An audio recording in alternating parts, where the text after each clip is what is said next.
Hello, Empowered Woman. Welcome to this bonus episode of the Empowered Woman podcast. Today, I'm going to be sharing the audio of a recent training I did inside my Facebook group, the Empowered Woman Community, on time management and social media tips. This was a very high-level introduction to what I'm going to be sharing in detail in my upcoming webinar, Repurpose Like a Boss, and I figured I'd share it on the show to entice you. So if you love this one, you are going to love the webinar. Register now at marchasburg.com/webinar. The link is in the show notes. Let's dive in.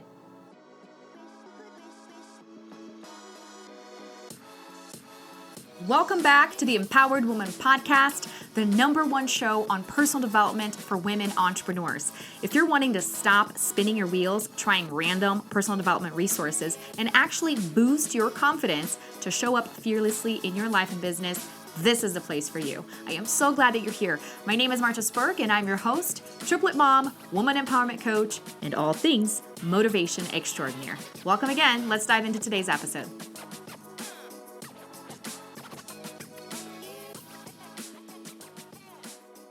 What are your concerns in terms of time management?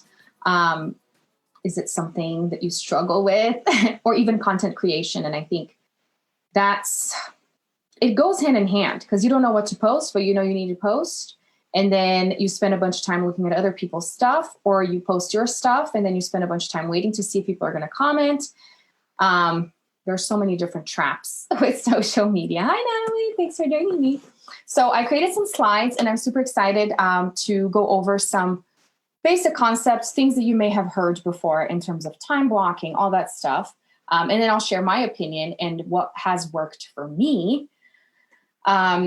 Because as you know, I'm all about personality types, and understanding your personality type is huge as an entrepreneur, because so often we see other people doing stuff and we want to copy because they're being successful, but then we try it and it doesn't really work for us. And we think there's something wrong with us.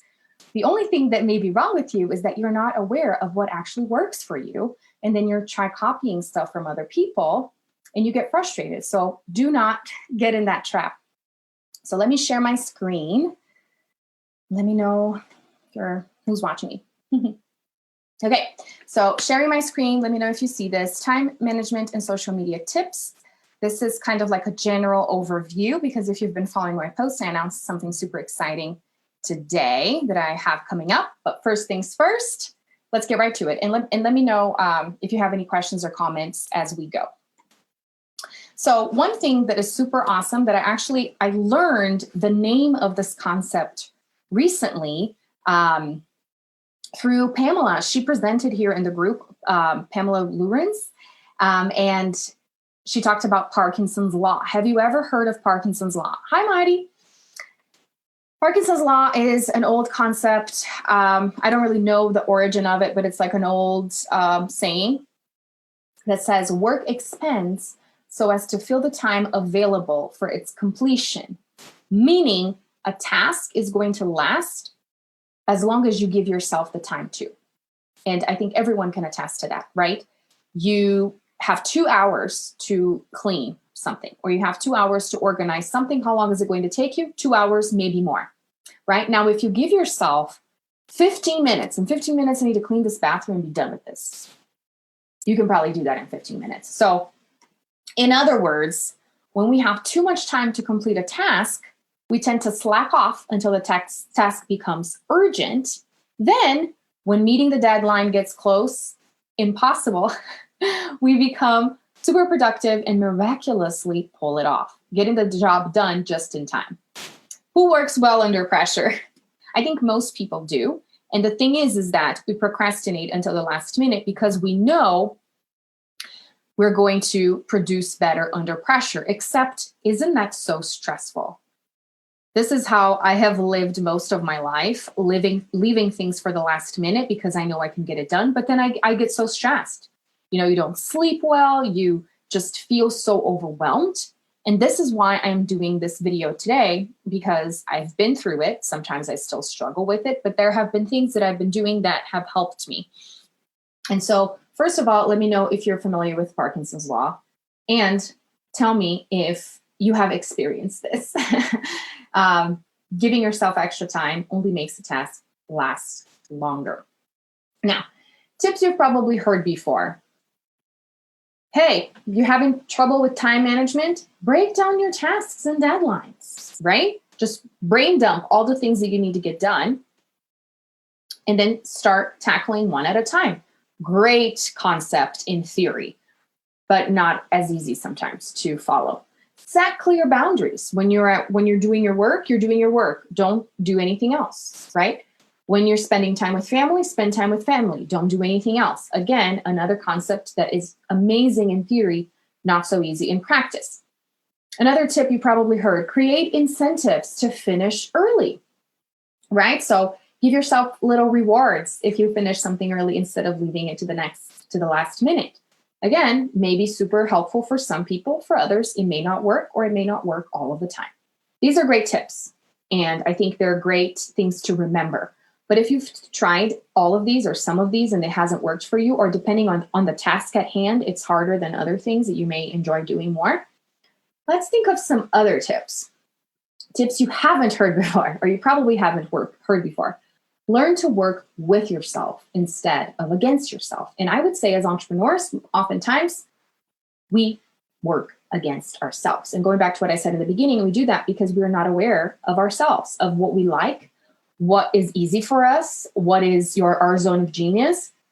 And so we tend to try doing things somebody else's way. And when it doesn't work, we get frustrated. And another tip is make it a fun challenge and experiment. Kind of like dating, right? You don't know what somebody's going to like. You're still getting to know them. Take the same approach for yourself. Let me try this. If it doesn't work, tweak it. Cut yourself some slack. Treat it as an experiment and don't get so caught up in failures. Really learn the pleasure of taking risks, especially with your business, because there's no handbook, right? Especially with entrepreneurs, and I like to compare that to motherhood. There's no handbook. Even to marriage, there's no handbook. There's things you can do and people you can consult, but at the end of the day, your situation is very unique. So you have to learn more about what works for you. So this is probably not what you came here to hear. Just find out what works for you. But let me give you some specific tips on how to do that. So first of all, know your personality type. I always like to start every single program, every single client that I have, I ask them to take the Enneagram test.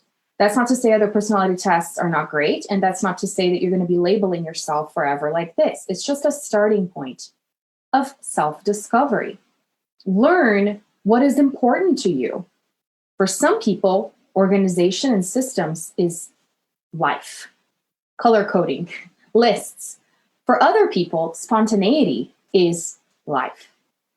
So pay attention to this. If you're a lists person, and then you follow that one big entrepreneur that is not so methodical, and you try following some of the stuff, and then you feel frustrated, that's the reason why. Because you're trying to follow a pattern of someone that is so different from you. And the other way around as well. So learn more about yourself so that you can understand why you love leaving things to the last minute, why you love procrastinating, or whatever other blockage that you have in terms of your business. Be honest about how long things will take. So I was just talking to a client last week, and she was telling me, I need help with time management. That's, what everyone struggles with most times, especially moms, right? She has a brand new baby. She's a single mom. She wanted to grow her business, doing all kinds of stuff. And I said, okay, what are some of the things you need to do? And so we listed all the things. And then I asked her, how long would all of these tasks take? And she was talking about uploading some files. And she said, well, each of the contracts takes about an hour. And I was like, okay, so if each of these take about an hour and you have 10, do you really think you're going to sit one day and do all 10? No, that's going to take 10 hours. Are you going to do that? No. And how many times do we set ourselves up for failure when we set a goal for something that we're never, ever going to achieve? How discouraging is it for you to set yourself up for failure, right? To say, oh, I'm going to finish uploading those documents today, and it's going to take 2 hours. You're never going to, which is the cycle of, I can't get this done. I can't get this done. I'm always overwhelmed. Then set yourself the goal of, I'm going to upload 1 file a day, or maybe I'm going to upload 3 files this week. So that's 3 hours that you're committing to this task. What can you do the rest of the time? You know what I mean? So it goes back to breaking down the tasks, the tips you have heard probably, but in a smarter way, paying attention to what gives you pleasure to, because it's probably very boring doing this uploading task, whatever it is that she has to do with these files. And it's probably a boring thing. So are you really wanting to do that every single day? No. So be honest about how long things will take, and be honest about the things that you like. Because if you totally dread that task, setting yourself the goal of doing 1 billion hours of that task is not very smart. You see what I mean? You have to know yourself and ask yourself these questions. And that's why I put the last tip here is make discipline easy on yourself, meaning set realistic goals, attainable goals, right? Because if discipline is what's lacking, most likely it is when time management is, as far as time management is concerned, then why set super unrealistic goals? You're not making discipline easy on yourself. Find ways of making discipline easy on yourself. And how do you do that? You learn more about how you operate as a person and as an entrepreneur. Tell me if this makes sense. And if you've heard this before, because I think most of us have been trained to just be like, be disciplined, beat yourself up, slap yourself across the head and say, I got to get this done. That's not very encouraging, especially with everything that I talk about in terms of personal development, self-love, treating yourself with love. Oh my gosh, there's been so many studies out there, scientific studies that prove that when you beat yourself up or when somebody criticizes you, your performance sinks. Now, when somebody recognizes you, when somebody praises you, when somebody gives you positive reinforcement, you're likely to succeed and improve your performance. Why are we not applying these ideas to ourselves? Blows my mind that we consistently beat ourselves up all of the time. And then we don't know why we don't get things done. No wonder, because you're not even loving on yourself and treating yourself with respect that you would like somebody else to treat you, right? Because you don't have a boss as an entrepreneur to tell you, hey, get this done. Hey, get this done. That's the challenge of an entrepreneur. There's no one behind you smothering you, helicoptering you, telling you what to do. So things don't get done. Well, do you want to be that annoying boss to yourself? How many of you have been being a very nasty ass boss to yourself? Who wants that? Be a caring boss. That boss that understands when you're tired and cuts you some slack, but at the same time gives yourself some tough love. I always say it's all about finding that middle ground. Cutting yourself some slack depending on what you're going through, giving yourself some tough love. Find that middle spot, you're gold. Yay, I'm glad that makes sense. And let me know if I'm pronouncing your name correctly. Anwasi? I don't want to pronounce it incorrectly. I'm very particular about pronunciation as a language teacher. So teach me, let me know. Okay, so these are the basic concepts. Let me know if this is helpful for you to start asking yourself these questions and making some changes in your schedule. Okay, be realistic, be loving, and be understanding. Is this not how I work the best? Then let's find the way that I work the best to make discipline easy on yourself. And I always love to go back to the concept of weight loss. How many of us set ourselves up for failure when we start that super restrictive diet? Oh, I'm going to do this for a whole year. And you last like a week. And then you beat yourself up. I am awful because I couldn't keep this up. Well, how realistic was your plan and your diet? We set ourselves up for failure all the time. And we're so mean to ourselves. No wonder success is so far away. And that's one of the things that I talked about last week a lot and on my podcast is holding on to resentment for others and for ourselves is keeping success away. Learn to forgive yourself for your mistakes and keep moving forward. Okay? All right. Now let's talk about content creation and how you can make your life easier creating content by following some simple steps that I have been following in my business. And not only content creation, but promoting the content. So because that takes time, sitting down and creating the content takes time, and having a strategy of how you're going to share this on social media also takes time. Okay. So first thing you have to know is your business pillars. You have to have some 3 to 5 main topics that you talk about. So for me, my 3 pillars are self-awareness. Always talk about the Enneagram, getting to know yourself, self-empowerment, always encouraging yourself, being your own cheerleader and learning how to do that in different ways. And finally, transformation, understanding that through gratitude for yourself, you can become a more evolved and a healthier version of who you are, and just constantly growing in your mindset. So these are my 3 pillars. And then when I break down those pillars, I have the Empowered Woman's Path, which, by the way, if you want to learn more information about the Empowered Woman's Path, you can go to my website, marchesburke.com, and you can download the 5 self-love hacks for entrepreneurs, where I talk about the 5 steps in the path of an empowered woman into really becoming empowered and becoming an empowered entrepreneur. And if you don't know where that is, let me know and I can pop the link. So these are the things that I talk about in my business. Everything that I'm talking about revolves around this content. Chances are you have something like this too. And if you haven't identified this in your business, I highly encourage you to sit down and think, what are the main themes of my business? What are the things that I always am talking about? Because this is what's going to help you be consistent with your message and actually be coherent. Because if you're just throwing spaghetti on the wall, talking about one thing today and another thing the other day, nobody knows what you're doing. You're not being upfront. Chances are people don't even know you're selling anything, right? You have beautiful posts, poetic posts, but no call to action. Nobody knows how to hire you. And you're wondering why the money's not coming. So you have to be organized in this sense. And this is where it comes under the time management piece.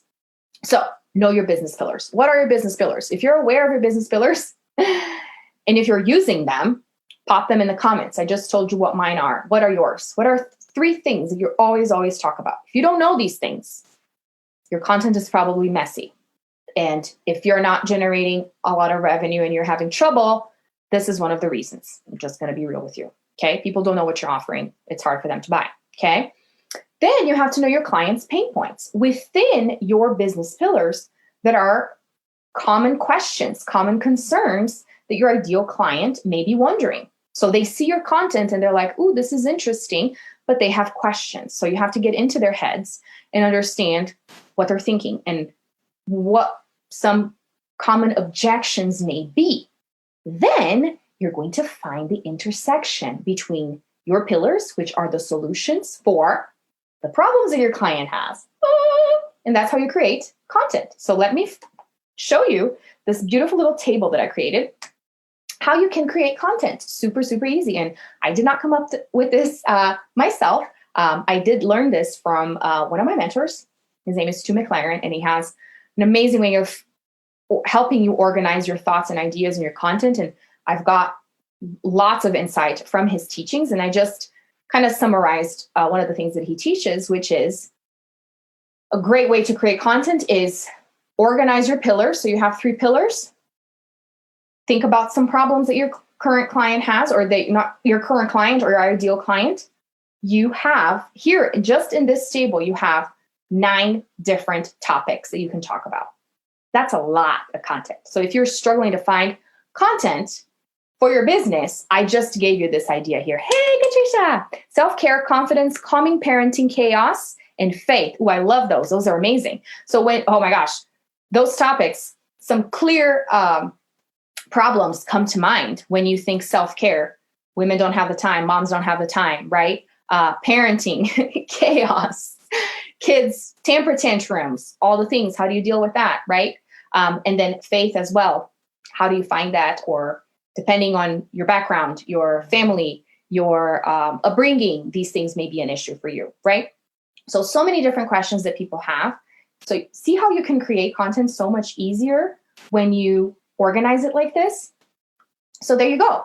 Now, okay, cool. I have all these 9 ideas that I can be talking about. What do I do with them? Ta-da! This is how you are going to repurpose one piece of content in different ways. So first and foremost, let's talk about the easiest way. Create a post. How do you write your posts? Are you being clear on what you're offering? And there's a structure, an ideal structure for creating a post, which is having like a hook in the first sentence. That could be a question or a quote or a statement, something to call people's attention. Because if you have been online enough or on social media enough, lots of people just see baby pictures. They like the picture. They don't even read the caption. Okay. Are you one of those people? I'm guilty. Sometimes I do that too. If the picture calls the attention, you just like the picture and you move on. Now, if the very first sentence is very, very catchy, chances are you will click the 3 dots to read the rest of the text, right? And using emojis helps sometimes, but it depends on your personality and what you want to do. So you're going to be asking a question and you're going to be providing a solution in your post that will lead to a call to action for click here, contact me, book a call, register for this thing, join my group. You have to tell people what to do, otherwise they won't do it. And it's not that you have to do it in every single post. In fact, I try mixing it up. Sometimes I just post a quote with a picture. Sometimes I just post lyrics to a song that has been on my mind that I like. You can mix things up so that it's not always, I'm always pitching stuff. That's fine. But you have to be clear when you're actually promoting something, a service, a new offer. You have to tell people what it is and play around with different pictures. Oh, and that's another thing that specific hacks when it comes to Facebook that I want to be sharing is don't post just a link outside of Facebook, because that post is not going to be bumped. Have you experienced this when you post a link and you don't post a picture and it just shows the thumbnail for the link? Hardly ever people click on it or like it or comment. That's because Facebook does that intentionally. They don't want you to direct people outside of the platform. That's why it's so important when you do have a link in your post to put a picture on it. Does that make sense? Little hacks here that I can share with you. So always have that call to action. Now, how can you repurpose this content? Let's imagine you created this amazing post with a question and a solution and a call to action. How can you repurpose this content? Well, what I like to do inside here, the group, if you have noticed, is that before I actually make the post, because hardly ever people comment on the post with my picture, I just ask a question. And I think not only people like that better, Facebook boosts the little posts with a background when it's just a short sentence, a question. You know what I'm talking about? I don't know how to call that. If there's a moment, if there's a word to use for that, let me know. Let's see, put links that leave away from Facebook in the comments. Yes, exactly. So avoid that. I see so many people that put their links and then nobody's commenting, nobody's liking. And that's because you are not following a good rule for Facebook bumps of posts. Always post a picture. And another thing that you can do is say, link is in the comments, so that you are commenting on your own post with the link and it's not in the actual post. So you could try different things. It's all an experiment. Remember I said time management is all an experiment, and so is posting on social media. See what your audience resonates with the most. So what you can do too, yes, the colorful background posts. Thanks, Katricia. So ask the same question that you asked in your post with your pretty picture.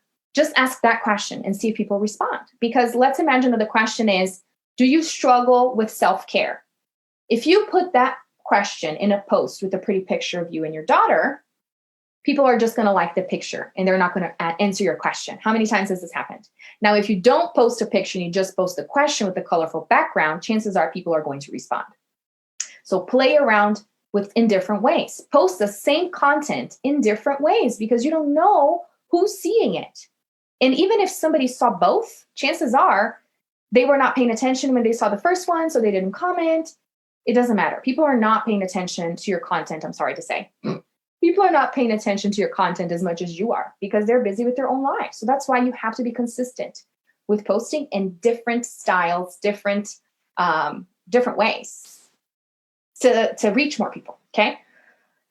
What's the other one? Send, post, copy, and email marketing. Okay, so the same exact post that you created on social media can become an email for your list, your weekly email. Do you send weekly emails to your list? It can be the same one. Just create a catchy title, right? Create a catchy subject line. So these are other tips for other stuff that I'm not going to be talking about here today. But when it comes to email marketing, because this is the thing. Look at all the stuff that an entrepreneur has to do. You have to post on social media. You have to post in your Facebook group. You have to email your list. And then you have to go to Instagram. And then you have to make stories. My gosh. It's overwhelm. It's a ticking time bomb, right?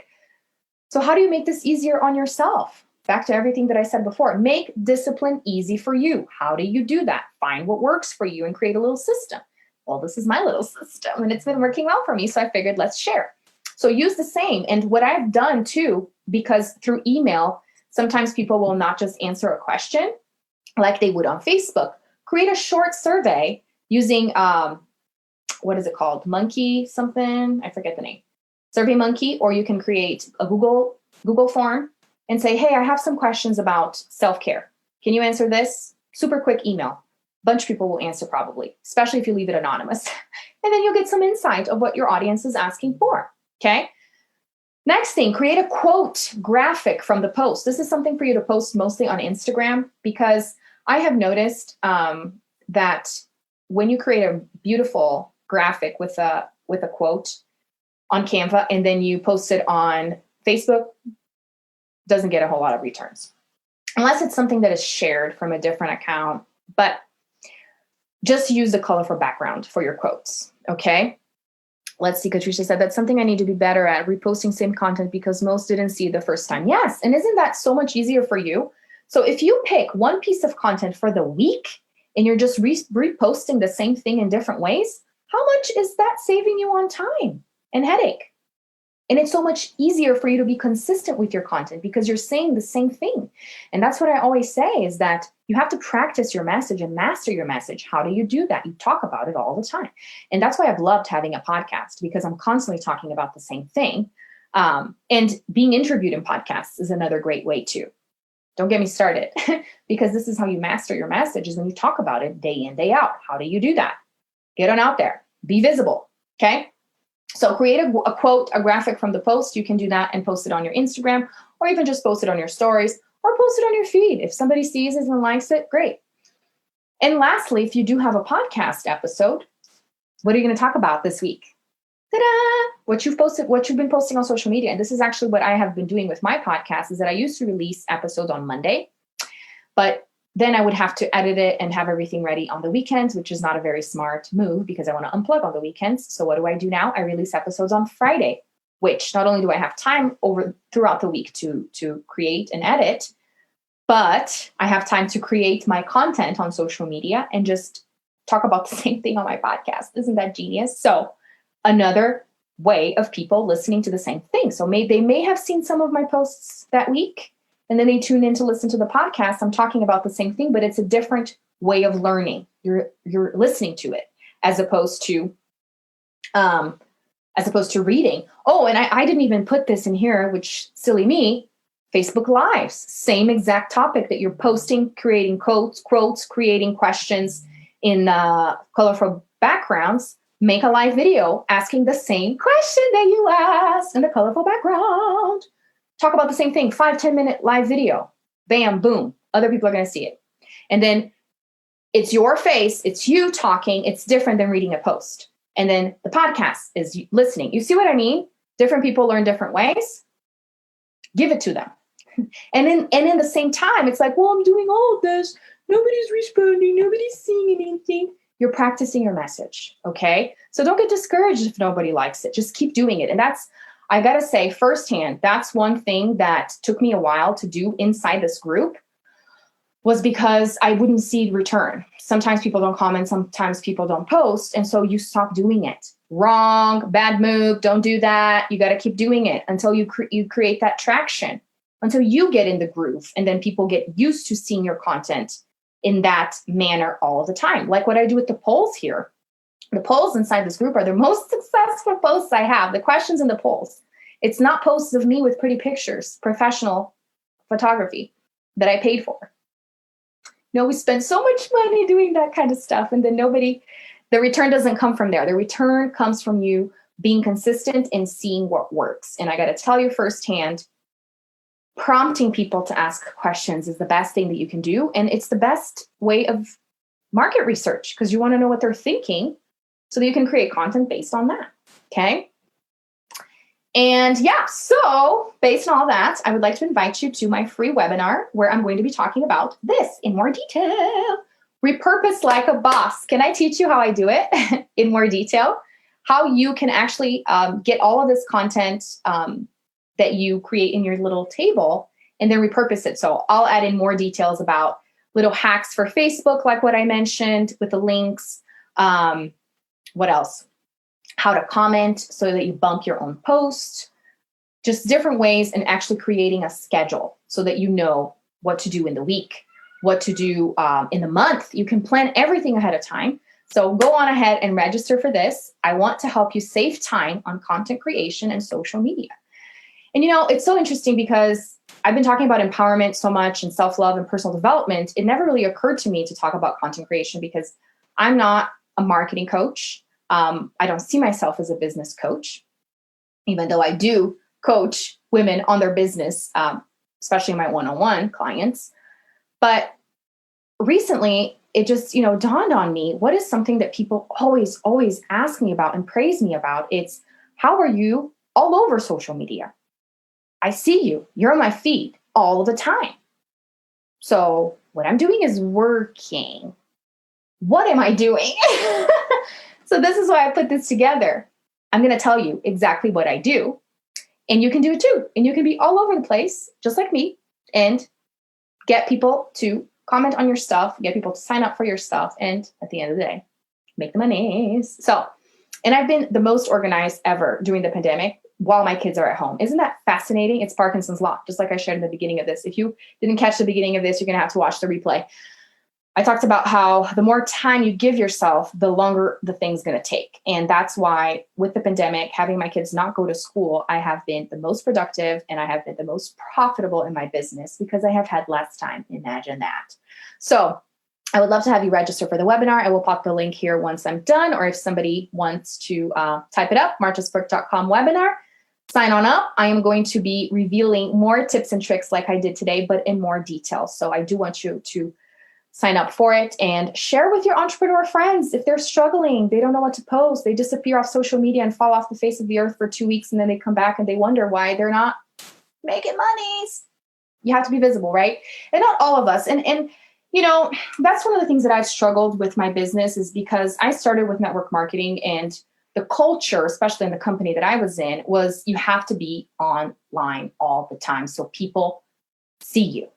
So a lot of it comes from that, and it is stressful and overwhelming, but I have been finding ways of creating, posting, leaving it, and then I come back when I can, because this is my schedule: morning, afternoon, while my kids are napping. So isn't that a lot easier? If you know exactly what to do and you have a schedule and you have a system, you get it done in the morning, and then in the afternoon, you just check back in, comment, respond to people, maybe reshare something.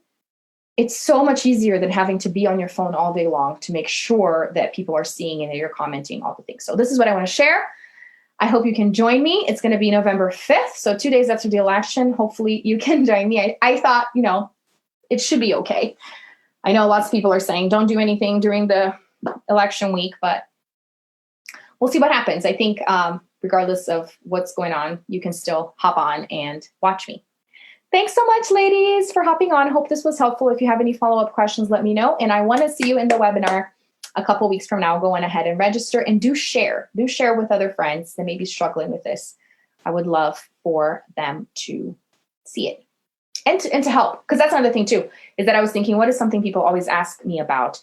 And I didn't think that was something that I would share because it's not really my niche. But at the same time, if I'm empowering you to be on top of your stuff, then this is part of empowerment. And it was actually my business coach that challenged me to say, give back. What can you give back to people in this holiday season? And call it that, and say, I really want to teach you something to help you save your time. This is it. This is what I'm giving back. You're so welcome. So go on and register. I want to see your names in my list, in my registrants list. Okay. Okay, was that helpful? Did I get your wheels turning on what changes you can start making to save time, create content, and promote it? Then connect with me and let me know your thoughts on this. And don't miss out. Register for the Repurpose Like a Boss webinar ASAP. The link is in the show notes and all over my social media. Connect with me on there too. Until next time, bye.